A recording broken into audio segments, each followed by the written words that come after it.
Hi friends, welcome to learn academy. इस 21 century में competition बहुत ही ज़्यादा हो चुके हैं। अगर एक एडुकेशंस के मामले में मैं बात करूं तो वहां पर भी बहुत ही ज़्यादा है।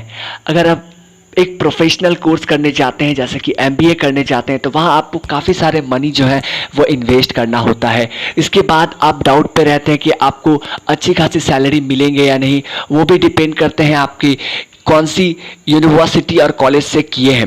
तो ये सब के साथ आपको मैं आज ऐसे कोर्स के बारे में बताने वाला हूँ, करियर इन आईटीआई, जहां आप बहुत कम समय में और बहुत कम पैसों में आप ये कोर्स को कंप्लीट कर सकते हैं। तो इस कोर्स के ऊपर आज पूरे कंप्लीट डिटेल्स जानेंगे कि इसकी एलिजिबिलिटी क्राइटेरिया क्या होते हैं, एडमिशंस प्रोसेस क्या है, इसमें कौन सी ट्रेड बेस्ट होते हैं और इसके करियर अपॉर्चुनिटी क्या क्या होते हैं इन फील्ड में। तो ये सब जानने के लिए आपको वीडियो जो है वो एंड तक देखना होगा। अगर आप हमारे चैनल पर नए हैं तो इस चैनल को कर लीजिएगा सब्सक्राइब और पास में जो बेल आइकन है उसे कर लीजिएगा प्रेस। तो चलिए स्टार्ट करते हैं।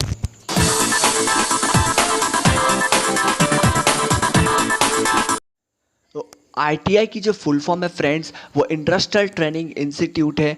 जो कोर्सेज जो ट्रेनिंग होते हैं वो टेक्निकल नॉन टेक्निकल दोनों ही फील्ड में होते हैं। इस कोर्स की जो मेन मोटिव है वो है फास्टेस्ट एम्प्लॉयमेंट अपॉर्चुनिटी। आपको बहुत जल्द जो है इस कोर्स को करने के बाद आपकी नौकरी लग जाते हैं। इस कोर्स में मेनली आपको टेक्निकल नॉन टेक्निकल फील्ड की ट्रेड्स होते हैं। जिस ट्रेड्स में आपको इंटरेस्ट है, चाहे टेक्निकल फील्ड में हो आपके इंटरेस्ट, चाहे आप मैकेनिकल ट्रेड में हो, आप अपने अकॉर्डिंग उस ट्रेड को चूज़ कर सकते हैं और उस ट्रेड के अनुसार आप अपने पूरे लर्न कर सकते हैं अपने फ्यूचर के लिए। इसके बाद ये सब जो हैंडल करते हैं वो है डीजीटी की तरफ से हैंडल करवाई जाती हैं, जिसे decorate general employment of training, और ये ministry of labour and employment के अंदर आती हैं। इनकी जो कॉलेजेस हैं वो गवर्नमेंट एंड प्राइवेट दोनों में ही होते हैं और इसकी एग्ज़ाम्स आपको देना पड़ता है जो ऑल इंडिया ट्रेड टेस्ट कहती हैं। और सभी जो कैंडिडेट इस एग्ज़ाम को पास करते हैं वहाँ पे आपको नेशनल ट्रेड सर्टिफिकेट को मिलते हैं। आप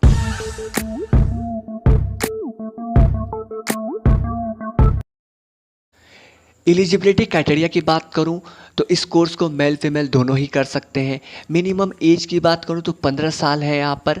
और एडुकेशनल क्वालिफ़िकेशन की बात करूं तो मिनिमम क्वालिफ़िकेशन क्लास 8 पास या आप 10th पास है किसी भी बोर्ड से, स्टेट बोर्ड से हो, सीबीएसई से हो या आप आईसीएसई हो। मिनिमम 50% के साथ आपके क्लास 10th में साइंस और मैथ रहना ज़रूरी है। तो आप आसानी से कोर्स को कर सकते हैं।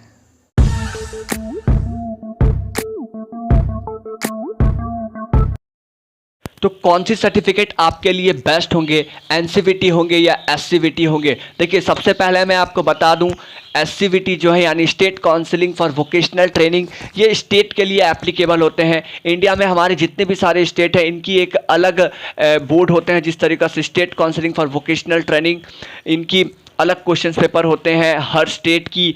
अगर आप यूपी से हैं, वेस्ट बंगाल से हैं, महाराष्ट्र हैं या आप एमपी से हैं, ठीक है। लेकिन अगर आप एनसीवीटी से करते हैं जो national counselling for vocational training, यह दिल्ली से डायरेक्ट कंट्रोल किया जाता है। इनकी एक साथ एग्ज़ाम होती है। लगभग सारे ही स्टेट की कॉलेजेस जो होते हैं मार्कशीट भी सेम होते हैं। और सेकेंड जो इम्पॉर्टेंट फ़ायदा है कि किसी भी जॉब के लिए जब आप अप्लाई करते हैं तो वहाँ आपको हमेशा एनसीवीटी ही सर्टिफिकेट मांगी जाती है। कहीं भी आपकी एससीवीटी की सर्टिफिकेट एप्लीकेबल नहीं रहते हैं। तो जब भी आप आईटीआई कॉलेजेस में एडमिशन करवाने के लिए जाते हैं तो पहले आप इंक्वायरी कर लीजिएगा कि जो आप कोर्स कंप्लीट करने के बाद आपको एनसीवीटी के सर्टिफिकेट मिलेंगे या नहीं।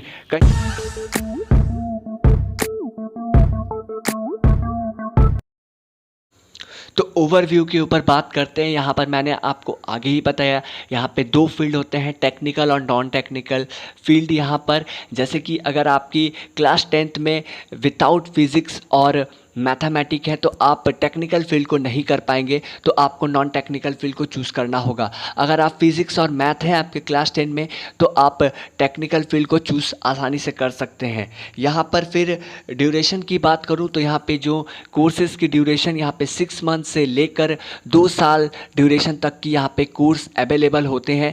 अब इसके ऊपर आपके ऊपर डिपेंड करते हैं कि आप कौन सी कोर्स को चूज़ करते हैं।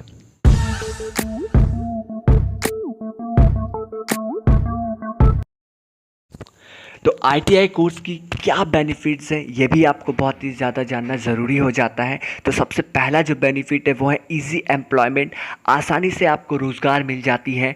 दूसरा जो बेनिफिट है अर्ली जॉब सेटलमेंट, आप अपने करियर पे बहुत ही जल्द सेटल हो जाते हैं एक कम टाइम में और कम एज में। इसके बाद जो तीसरा है, आपको एक रेगुलर डिग्री नहीं करना पड़ता है अदर कोर्सेज़ की तरह, जो अदर कोर्सेज़ प्रोफेशनल कोर्सेज़ की तरह जो रेगुलर डिग्री आपको आईटीआई में नहीं करना पड़ता है। अगर आप आईटीआई के साथ साथ अगर आप जॉब कर रहे हैं या आप स्टडी कर रहे हैं तो वो भी मेंटेन आप कर सकते हैं और आप अपने करियर में बहुत जल्द सेटल हो सकते हैं।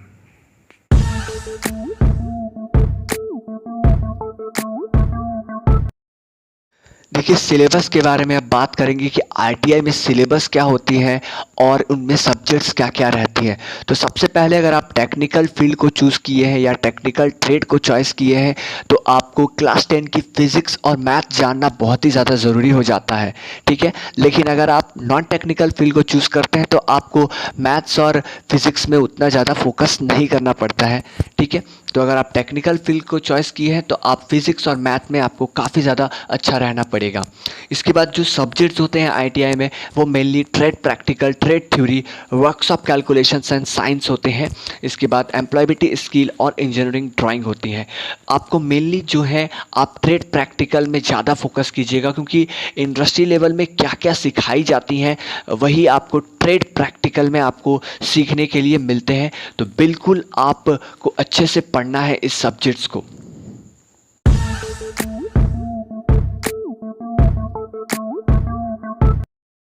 एडमिशन्स प्रोसेस के बारे में जान लेते हैं। तो आईटीआई की जो कॉलेजेस है वो आपको हर एक स्टेट में आपको मिलेंगे, चाहे गवर्नमेंट हो या प्राइवेट हो। तो अगर आपको गवर्नमेंट कॉलेज से अगर आप करना चाहते हैं तो वहाँ आपकी क्लास 10th में आपको अच्छा खासा परसेंटेज होना ज़रूरी होता है, जैसे कि 80 to 90% अगर आपके होते हैं तो आपको मनपसंद सा ट्रेड्स आपको मिल जाता है। और जो सलेक्शंस होते हैं वहाँ पे वो मेरिट बेस्ड होता है और कोर्स फीस भी बहुत ही ज़्यादा कम होते हैं, जैसे कि 2 से 3 हज़ार के बीच आपकी कोर्स फीस होते हैं।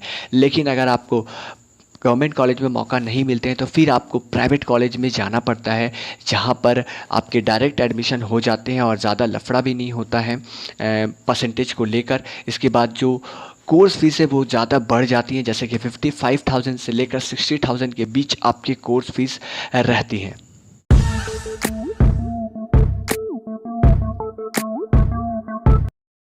अब आईटीआई की टॉप बेस्ट ट्रेड के बारे में आपको बता दूं, जो गवर्नमेंट और प्राइवेट सेक्टर में दोनों में ही अच्छी खासी वैकेंसी आती है और इसकी गवर्नमेंट सेक्टर में इनकी सैलरी काफ़ी ज़्यादा अच्छी रहती है, जैसे कि fitter, turner, mechanic motor vehicle, wireman, COPA, draftman और डीजल मैकेनिक। कोपा जो ट्रेड है वो नॉन टेक्निकल फील्ड से बिलोंग करते हैं। इसके बाद देखिए इलेक्ट्रीशियन ट्रेड भी आईटीआई की बेस्ट ट्रेड मानी जाती है, लेकिन मैंने उसको यहाँ पर ऐड नहीं किए हैं इसलिए क्योंकि इलेक्ट्रीशियन जो ट्रेड है उनकी स्टूडेंट काफ़ी सारे संख्या में यहाँ पर बढ़ चुके हैं। अगर एक गवर्नमेंट फील्ड में 100 वैकेंसी इलेक्ट्रीशियन की वैकेंसी आती है तो अप्लाई करने वाले की संख्या यहाँ पर 1 लाख से ज़्यादा होंगे।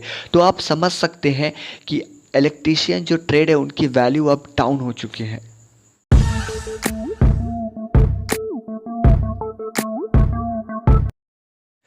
आईटीआई कोर्स करने के बाद आप क्या क्या कर सकते हैं। देखिए सबसे पहला, अगर आपको और भी ज़्यादा पढ़ना है तो आप पॉलीटेक्निक डिप्लोमा में जा सकते हैं, जहाँ पर 3 साल की डिग्री होते हैं। लेकिन अगर आप आईटीआई करके जाते हैं तो आपको बस 2 साल की डिग्री को लेना होगा। उसके बाद अगर आप और भी ज़्यादा पढ़ना चाहते हैं तो फिर बीटेक में जा सकते हैं, जो बीटेक 5 साल की डिग्री होते हैं।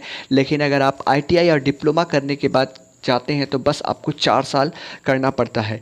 इसके बाद यहाँ पर आप अप्रेंटिसशिप में जा सकते हैं, जो 1 ईयर की ड्यूरेशंस होते हैं और वो अगर आप कर लेते हैं तो आपकी जो स्किल है और भी ज़्यादा बढ़ जाते हैं। जो अप्रेंटिसशिप है गवर्नमेंट प्राइवेट दोनों ही सेक्टर में निकाली जाती है। इसके बाद इंस्टीट्यूट ऑफ इंडियन स्किल, ये क्या है? देखिए जिस तरह एमबीए के लिए यहाँ पे आईआईएम बने हुए हैं, जिस तरह बीटेक स्टूडेंट्स के लिए आईआईटी बने हुए हैं, वैसे ही आईटीआई स्टूडेंट्स के लिए यहाँ पे आईआईएस को बनाई जा रही हैं। ये सेटअप अभी इसकी हुई नहीं है। जब सेटअप ये अच्छे तरीक़े से हो जाएंगे तो इसके ऊपर मैं आपको कंप्लीट वीडियो ज़रूर बना दूंगा। इसके बाद अगर आपको ये सब नहीं करना है तो फिर आप जॉब सेटलमेंट आसानी से कर सकते हैं एक आईटीआई कोर्स करने के बाद। वो आपकी जॉब कहाँ कहाँ लगने वाली है।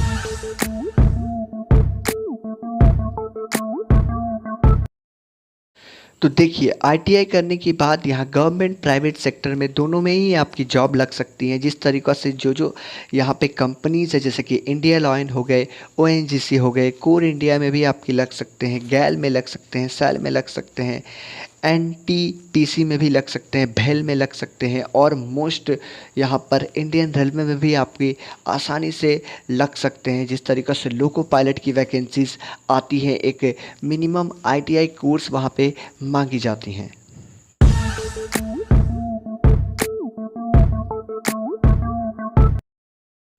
तो जॉब पोजीशंस क्या रहती हैं आईटीआई स्टूडेंट्स की, ये जानना आप सभी को बहुत ही ज़्यादा ज़रूरी है। तो देखिए, अगर आपको इंडियन रेलवे में अगर आप करना चाहते हैं जॉब, अगर आपको रेलवे ड्राइवर बनना है, तो आप एक आईटीआई स्टूडेंट होके आप रेलवे के ड्राइवर बन सकते हैं, जिसे असिस्टेंट लोको पायलट कही जाती हैं। अगर आप एक इंडस्ट्री लेवल में जॉब करते हैं या फैक्ट्री लेवल में, तो वहाँ आपकी पोजीशन एक मेंटेनेंस यूनिट में रहती है या प्रोडक्शन यूनिट में रहती हैं। तो आशा करता हूँ फ्रेंड्स कि जितने भी सारे मैंने आपको इन्फॉर्मेशंस बताया रिगार्डिंग टू आईटीआई, आप सब कोई समझ गए होंगे। लेकिन अभी भी कोई भी कन्फ्यूजन्स या कोई भी डाउट है तो आप कमेंट करके बताइए। तो चलिए मिलते हैं एक नए और फ्रेश वीडियो में। तब तक के लिए अपना ख्याल रखिए। धन्यवाद।